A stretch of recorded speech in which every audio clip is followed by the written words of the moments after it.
Several years ago, a young 17-year-old girl had a baby with and married a drug addict. Within 5 years, she was divorced and remarried to a different man, who she had 2 more babies with.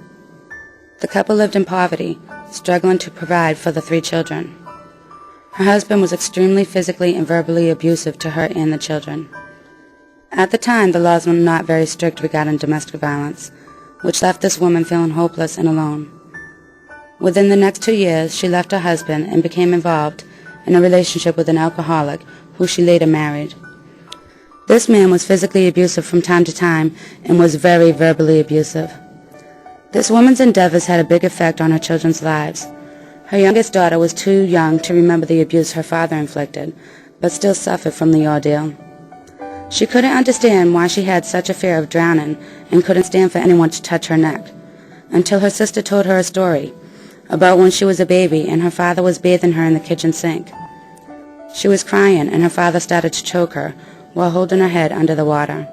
Her mother's 3rd marriage had a great effect on her as well. As a little girl, she was sexually molested by one of her stepfather's friends, who was staying with them at the time. She remembers being woken up in the middle of every night by either the partying or the arguing. She would be so tired at school, she didn't do very well as a result. When she was in elementary school, she was diagnosed with a low self-esteem. When she got older, she didn't want to be at home, so she got involved with the wrong crowd, started smoking and experimenting with drugs and alcohol. This also affected her schoolwork.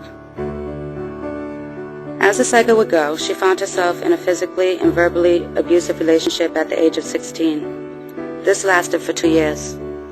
3 months later, she got involved in a verbally abusive relationship with a man who she then had 3 children with. 13 years later, things had gone really bad and were beginning to get physically abusive. I left that relationship and have remained single since. That's right, that mother that I spoke about is my mother, and her youngest baby girl is me. Through it all, I have established issues such as unusual fears, low self-esteem, depression, anxiety, and trust issues.